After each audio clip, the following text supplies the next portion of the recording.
Shri Education.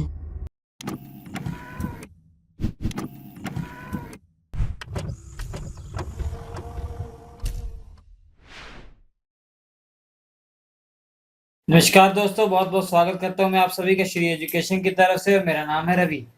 तो दोस्तों, आज के इस वीडियो में जनरल साइंस का हम 14th लेक्चर पढ़ेंगे। जो हम क्रैश कोर्स पढ़ रहे हैं भौतिक विज्ञान का, उसका ये 14th लेक्चर है। इसके पहले 13 वीडियो अपलोड हो चुके हैं और 13th वीडियो में हमने आपको बताया था विस्कोसिटी के बारे में बताया था। अगर वो नहीं देखा आपने, वो जाकर देख सकते हैं। तो आज के इस वीडियो में हम पढ़ेंगे इलास्टिसिटी, जो कि 14th लेक्चर है जनरल साइंस का जो क्रैश कोर्स है।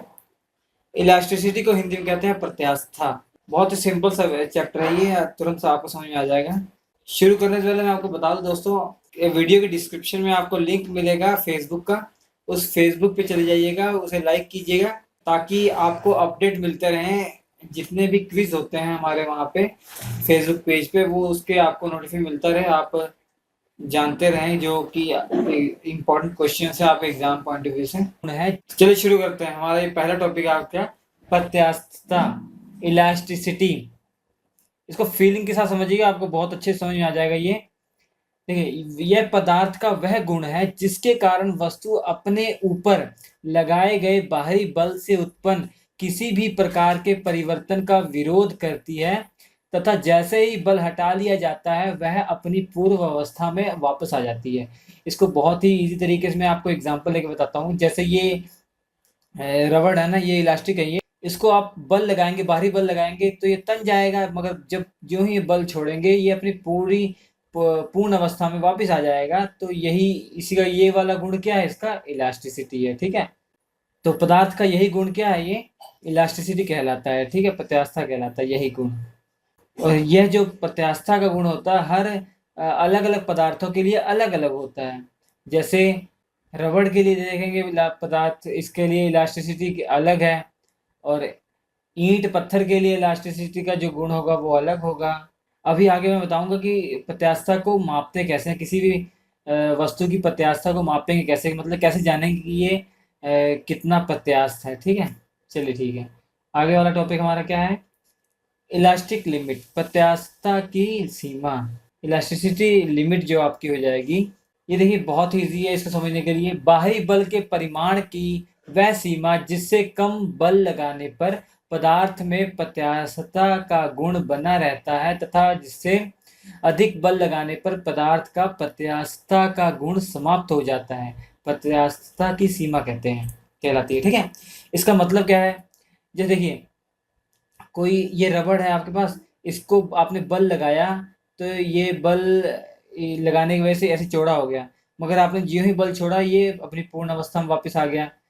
ठीक है, मगर आपने थोड़ा सा और बल लगा दिया, थोड़ा सा और बल लगा दिया।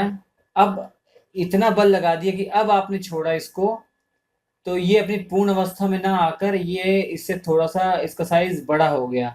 ये किसी भी पदार्थ के लिए हो सकता है। ठीक है, तो जिस मैक्सिमम, ये वाला मैक्सिमम, वो मैक्सिमम बल जिससे अधिक बल लगाने के बाद वो अपनी प्रत्यास्था खो देता है, और जिससे कम बल लगाने पर वह अपनी पूर्ण अवस्था में वापस आ जाता है, वही क्या कहलाएगी, प्रत्यास्था की सीमा कहलाएगी। ठीक है, आप जो लिखा है उससे भी समझ सकते हैं। बाहरी बल के परिमाण की वह सीमा जिससे कम बल लगाने पर पदार्थ में प्रत्यास्था का गुण बना रहता है, तथा जिससे अधिक बल लगाने पर पदार्थ की प्रत्यास्था का गुण समाप्त हो जाता है, प्रत्यास्था की सीमा कहलाती है। ठीक है, अब और बल लगा देंगे तो रबड़ टूट जाएगी, तो आप समझ सकते हैं। ठीक है, एक और मैं एग्जांपल आपको बताना चाहता हूँ। जैसे आपने रॉड ली हुई, लोहे की कोई रॉड ली है, अब इस इधर से बल लगा के उसको थोड़ा टेढ़ा करते हैं, ऐसे यहाँ तक आपने किया, फिर छोड़ा वापस आ गया।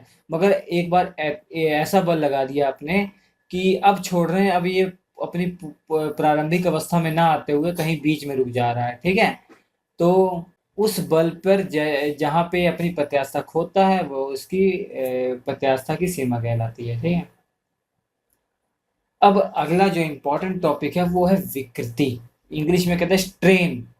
ठीक है, अब देखिए ये स्ट्रेन होता क्या है, किसी तार पर बाहरी बल लगाने पर उसकी लंबाई अथवा उसका आयतन, मतलब तार हो या कोई भी ऐसी चीज हो जो आयतन नुमा हो, ठीक है, ये लंबाई के लिए तार का यूज किया गया है। किसी तार पर बाहरी बल लगाने पर उसकी लंबाई में वृद्धि और प्रारंभिक लंबाई के अनुपात को स्ट्रेन कहते हैं। मतलब क्या कह रहा है, जैसे ये आपकी एग्जांपल तार थी, ठीक है, ये तार थी, इसकी लंबाई एल थी। अब आपने इसको बल लगाया, एफ बल लगाया है, तो इस एरिया पर, इसके अनुप्रस्थ काट क्षेत्रफल पर, क्रॉस सेक्शन एरिया पर बल लगाया, इसकी लेंथ बढ़ गई। अब इसकी लेंथ इतनी हो गई है, कितनी हो गई है, एल तो पहले थी, अब बढ़ गई है, स्मॉल एल बढ़ गई लंबाई, ठीक है। तो जो स्ट्रेन आपका हो जाएगा वो हो जाएगा strain, strain is equal to क्या हो जाएगा, इससे देख सकते हैं आप, लंबाई में वृद्धि और प्रारंभिक लंबाई का अनुपात, तो ये आपका स्ट्रेन हो जाएगा, ठीक है। अब देखिए, मैं ये आपको समझाने के लिए कह रहा हूँ, स्ट्रेन का मतलब एक्चुअली है कि वृद्धि या मतलब परिवर्तन अपॉन प्रारंभिक, ठीक है। अगर यहाँ पर लंबाई की बात करें, उस स्ट्रेन को कहेंगे अनुदैर्ध्य विकृति, ठीक है। कौन सी विकृति, अनुदैर्ध्य विकृति, ठीक है। ऐसे ही जैसे ये स्ट्रेन है, वैसे ही आयतन में भी तो हो सकता है, आयतन में परिवर्तन अपॉन प्रारंभिक आयतन, तो ये भी स्ट्रेन है, ये भी स्ट्रेन है, मगर ये कौन सा स्ट्रेन हो जाएगा, ये आयतन स्ट्रेन हो जाएगा, और ये आपका कौन सा है, अनुदैर्ध्य स्ट्रेन हो जाएगा, ठीक है। मैंने आपको समझाने के लिए लंबाई वाला नाम लिया है, ठीक है। तो विकृति का मतलब आप क्या समझे हैं, विकृति का मतलब परिवर्तन अपॉन प्रारंभिक, ठीक है। अगर लॉन्गिट्यूडनल स्ट्रेन है, मतलब अनुदैर्ध्य, अनुदैर्ध्य विकृति है, अनुदैर्ध्य स्ट्रेन है, तो ये हो जाएगा लंबाई में परिवर्तन अपॉन प्रारंभिक लंबाई। अगर जो विकृति है वो आयतन की विकृति है, तो आयतन में परिवर्तन अपॉन प्रारंभिक आयतन, ठीक है। इसी प्रकार एक और विकृति होती है जिसे आप अपरूपक विकृति कहते हैं, जिसको इंग्लिश में बोला जाता है शियर। क्या बोला था, शियर। जैसे ये आपकी कोई चीज है, आपने यहाँ बल लगाया, तो ये कुछ एंगल पर ऐसे टेढ़ा हो गया, ठीक है, तो ये कितना परिवर्तन हुआ, थीटा परिवर्तन हुआ, परिवर्तन कितना हुआ, थीटा। तो इसे क्या कहेंगे, इस परिवर्तन को हम कहेंगे थीटा, ठीक है। ये कौन सी विकृति हो जाएगी, ये शेयर हो जाएगा, जिसे आप अपरूपक विकृति भी कहते हैं, ठीक है, वो थीटा हो जाएगा, एंगल में परिवर्तन यहाँ हो रहा है। और यहाँ पे अनुदैर्ध्य में क्या हो रहा है, लंबाई में परिवर्तन, और आयतन विकृति में क्या हो रहा है, आयतन में परिवर्तन, ठीक है। मेनली विकृति का मतलब क्या हो जाएगा, परिवर्तन अपॉन प्रारंभिक अवस्था। चलिए ठीक है। उसके बाद देखिए स्ट्रेस, स्ट्रेस क्या होता है, हिंदी कहते हैं प्रतिबल। अभी इसको कैसे हम डिफाइन करेंगे, प्रति एकांक क्षेत्रफल पर लगाए गए बल को प्रतिबल कहते हैं, लगाए गए बल को प्रतिबल कहते हैं। अब जैसे लंबाई हम बढ़ा रहे थे, तो ये तार की लंबाई, ये ए क्षेत्रफल है इसका, अब बल आपने लगाया एफ, तो ए क्षेत्रफल पर लगाया गया बल कितना है, एफ, मगर कह रहा है कि प्रति एकांक क्षेत्रफल पर लगने वाले बल को ही प्रतिबल कहते हैं। मतलब ए मीटर स्क्वायर क्षेत्रफल पर अगर एफ बल लग रहा है, तो 1 मीटर स्क्वायर पर कितना होगा, एफ बाई ए हो जाएगा, तो यही क्या हो जाएगा, प्रतिबल हो जाएगा। तो प्रतिबल या स्ट्रेस को कैसे आप डिफाइन करेंगे, प्रतिबल बराबर एफ बाई ए हो जाएगा, ठीक है, एफ बाई ए हो जाएगा। अब चाहे वो आयतन के मामले में हो, चाहे लंबाई के मामले में, ठीक है, प्रतिबल तो बल बटा क्षेत्रफल ही रहेगा, ठीक है। और बल बटा क्षेत्रफल आपको मालूम होगा, दाब भी होता है, तो आयतन के केस में हम दाब लेते हैं, क्यों, देखिए जैसे ये कोई गुब्बारा है, मैंने मान लिया गुब्बारा, अब इस पे बल लगा रहे हैं ए क्षेत्रफल पर, तो बल लगा रहे हैं मतलब प्रेशर लगा रहे हैं इसको दबाने के लिए, इसका आयतन परिवर्तन करने के लिए क्या कर रहे हैं आप, प्रेशर लगा रहे हैं, तो वहां पे हम प्रतिबल क्या लेंगे, प्रेशर ले लेंगे, दाब ले लेंगे, ठीक है। यहाँ पे लंबाई में वृद्धि कर रहे हैं, तो बल बटा क्षेत्रफल, तो ये प्रतिबल क्या हो जाएगा, बल बटा एरिया हो जाएगा, क्षेत्रफल। अब इसका मात्रक आपसे पूछता है, मात्रक क्या हो जाएगा, न्यूटन पर मीटर स्क्वायर हो जाएगा। और इसके पहले जो हमने आपको पढ़ाया था स्ट्रेन के बारे में, तो स्ट्रेन का मात्रक क्या हो जाएगा, कुछ नहीं मात्रक होगा, क्यों, क्योंकि दोनों ही सेम क्वांटिटी का ये रेशियो है, ठीक है। परिवर्तन, लंबाई में परिवर्तन अपॉन प्रारंभिक लंबाई, तो दोनों मात्रक जो है कट जाएंगे, तो विकृति का कोई मात्रक नहीं होता, जबकि स्ट्रेस का क्या मात्रक होता है, न्यूटन प्रति मीटर स्क्वायर, ठीक है, न्यूटन प्रति मीटर स्क्वायर। या ये पास्कल के इक्विवेलेंट भी होता है, ठीक है, पास्कल, क्योंकि पास्कल दाब का मात्रक है, आपको मालूम पड़ गया। उसको देखें हुक का नियम, हुक्स लॉ, ये क्या कहता है आपको कि प्रत्यास्थता की सीमा में किसी वस्तु में उत्पन्न विकृति उस पर लगाए गए प्रतिबल के समानुपाती होती है। मतलब ये एग्जांपल मैं बताता हूँ, जैसे ये लंबाई थी, ये तार है, इसका अनुप्रस्थ काट क्षेत्रफल a है। अब F बल लगा रहे तो इसकी लंबाई में बढ़ोतरी होती जा रही है। लंबाई बढ़ रही है मतलब इसकी विकृति बढ़ रही है, क्योंकि विकृति क्या है, लंबाई में परिवर्तन अपॉन कैपिटल एल, प्रारंभिक लंबाई। तो वही ये कह रहा है, याद रखिए ये है क्या होगा, प्रत्यास्थता की सीमा के अंदर सब होगा। ठीक है, इसके बारे में हमने आपको बताया था प्रत्यास्थता की सीमा क्या है। प्रत्यास्थता की सीमा के बाहर अगर चला गया तो ये नियम नहीं लगेगा। प्रत्यास्थता की सीमा के अंदर ये प्रत्यास्थता की सीमा वो सीमा है कि हमने बल लगाया और बल छोड़ा तो प्रारंभिक अवस्था में आ जाए। में किसी वस्तु में उत्पन्न विकृति उस पर लगाए गए प्रतिबल के समानुपाती होती है। जितना आप प्रतिबल लगाएंगे उतनी ज्यादा विकृति होगी, ये कह रहा है। तो हम क्या कह सकते हैं कि प्रतिबल समानुपाती किसके, विकृति के। ठीक है, उसके बाद देखिए ये समानुपाती का जो चिन्ह है वो हटकर हटा ले हम, तो क्या आ जाएगा, प्रतिबल बराबर एक कांस्टेंट आता है नियतांक ई, जिसको कहते हैं ई इंटू विकृति हो जाएगा। क्या हो जाएगा, ई इंटू विकृति हो जाएगा। तो ई को हम क्या लिख सकते हैं, ई इज इक्वल टू प्रतिबल अपॉन विकृति लिख सकते हैं। ई इज इक्वल टू क्या लिख सकता हूँ, प्रतिबल बटा विकृति। देखिए लिखा हुआ है, तो ई इज इक्वल टू क्या आ जाएगा आपका, प्रतिबल बटा विकृति। यहाँ से आ जाएगा ना, ई इज इक्वल टू प्रतिबल, ये नीचे विकृति आ जाएगा। तो ई जो आपका क्या हो जाएगा, इसे कहते हैं प्रत्यास्थता गुणांक। क्या कहते हैं, प्रत्यास्थता गुणांक। ठीक है, अब इसका मात्रक आपसे पूछा जाए, प्रत्यास्थता गुणांक का मात्रक वही होता है जो प्रतिबल का मात्रक होता है, मतलब न्यूटन प्रति मीटर स्क्वायर, क्योंकि विकृति का कोई मात्रक नहीं होता।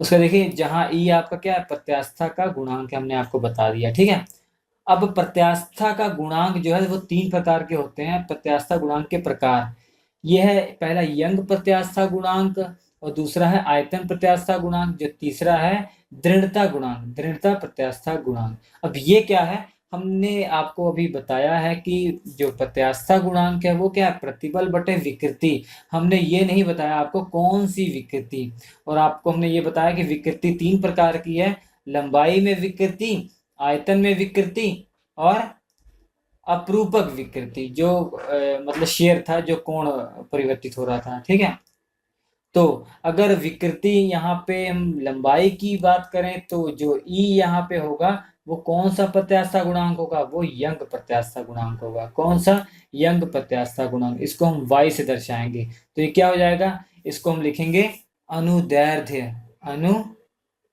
अनुदैर्ध्य प्रतिबल। ठीक है, और कौन सी विकृति, वही अनुदैर्ध्य विकृति।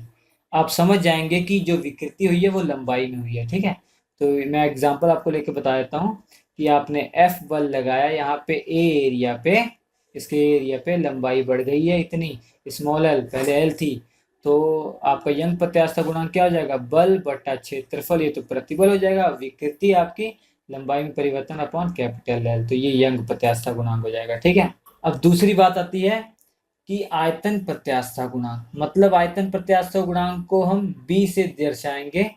ठीक है, बल्क मॉडुलस ऑफ इलास्टिसिटी, यहाँ यंग मॉडुलस ऑफ इलास्टिसिटी। तो ये क्या होगा, प्रतिबल वही है प्रतिबल, मगर कौन सा प्रतिबल, आयतन प्रतिबल। ठीक है, आयतन प्रतिबल अपॉन विकृति, कौन सी विकृति, आयतन विकृति, मतलब वॉल्यूम में जो स्ट्रेन है वो। ठीक है, यहाँ पे कौन सा स्ट्रेस, ये वॉल्यूम स्ट्रेस।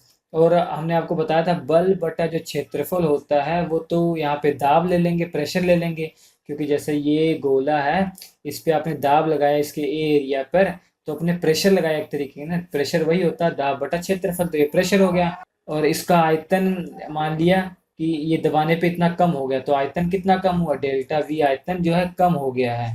ठीक है, और प्रारंभिक आयतन कितना था v, अगर कम हुआ है तो माइनस यहाँ आएगा। ठीक है, इससे कोई मतलब नहीं आपको, ये अगर कम हुआ है तो माइनस लेंगे, परिवर्तन माइनस हुआ, अगर बढ़ा है तो ये प्लस अपने आप हो जाएगा। तो क्या हो जाएगा, डेल्टा v ऊपर ये v माइनस। ठीक है, तो फॉर्मूला आपको याद नहीं रखना, आपको बस ये याद रखना कि आयतन प्रत्यास्थता गुणांक होता है इस टाइप का। ठीक है, और यंग प्रत्यास्थता गुणांक होता है जो हमने आपको बता दिया। उसके बाद देखिए क्या है कि आपका ये दृढ़ता गुणांक है। क्या है? दृढ़ता, मॉडुलस ऑफ रिजिडिटी। तो ये भी वही होगा आपका, इसको नीटा से दर्शाएंगे, नीटा से दर्शाएंगे, यही आपका वही होगा प्रतिबल। कौन सा प्रतिबल? जो दृढ़ता गुणांक का प्रतिबल हो जाएगा यहाँ पे, ठीक है। और विकृति कौन सी हो जाएगी? अपरूपक विकृति हो जाएगी, जिसको आप शेयर भी कहते हैं, ठीक है, शेयर भी कहते हैं, ठीक है। आपको इसके बारे में कोई पूछेगा नहीं, मगर ये तीनों चीज आप याद रखेंगे, ठीक है। मैं आपको इसके बारे में समझाऊंगा दृढ़ता गुणांक कैसे।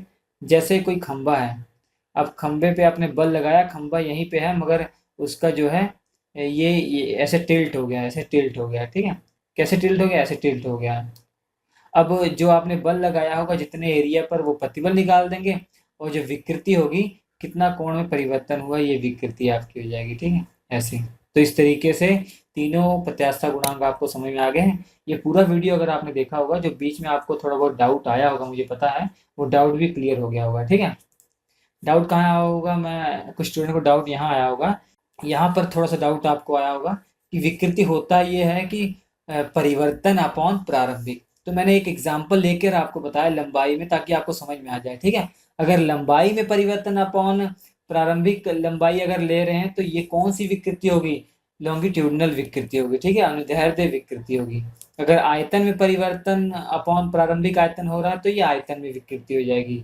अगर अपरूपक विकृति है, तो ये कौन सी विकृति हो जाएगी? इसको शेयर कहेंगे, ठीक है। चलिए ठीक। और आपको स्ट्रेस मालूम होगा, प्रतिबल सबके लिए वही है कि बल बटा क्षेत्रफल जितने में लग रहा है, तो ये हो जाएगा। और हुक का नियम क्या कहता है कि जैसे जैसे प्रतिबल बढ़ाते जाओगे, विकृति जो है बढ़ती जाएगी, चाहे वो लंबाई में हो, चाहे वो आयतन में हो, किसी में भी हो, ठीक है। अब दोनों का रेशियो जो होगा, वो किसके बराबर होता है? एक नियत रहता है। वो क्या रहता है? नियत रहता है। उसे हम कहते हैं प्रत्यास्थता गुणांक कहते हैं। अब प्रत्यास्थता गुणांक का मान जो है, वो सबके लिए अलग अलग है। अगर लंबाई में विकृति हो रही है, तो उसके लिए जो प्रत्यास्थता गुणांक है, वो यंग मॉडुलस है, ठीक है, यंग प्रत्यास्थता गुणांक। और दूसरा, अगर आयतन के लिए, तो बल्क मॉडुलस हो जाएगा, आयतन प्रत्यास्थता गुणांक। अगर उसकी कोण में हो रहा है, तो ये क्या हो जाएगा? मॉडुलस ऑफ रिजिडिटी, दृढ़ता गुणांक हो जाएगा, ठीक है। तो ये है प्रत्यास्थता के बारे में, आपको बातें याद रखनी है। तो वीडियो अच्छा लगा हो तो लाइक कीजिएगा। इसके बाद वाला एक वीडियो बहुत ही इंपॉर्टेंट आपके लिए होगा, जो कि 15th होगा। उसमें मैं एसएचएम आपको पढ़ाऊंगा, सिंपल हार्मोनिक मोशन, सरल आवर्त गति बताऊंगा, ठीक है। और सरल आवर्त गति खत्म होती है, वेव पढ़ेंगे, जो कि बहुत ही इंपॉर्टेंट टॉपिक है। अगर आपने एग्जाम की तैयारी की होगी, एसएससी सीजीएल या किसी भी एग्जाम की जिसमें ये आते हैं साइंस, आपको मालूम होगा कितना पोर्शन तरंग से पूछा जाता है, ठीक है। तो स्क्रीन पर आपके 4 वीडियो आ रहे हैं, बहुत इंपॉर्टेंट वीडियो, देख लीजिएगा। हम आपसे मिलते हैं अगले एपिसोड में, तब तक के लिए नमस्कार।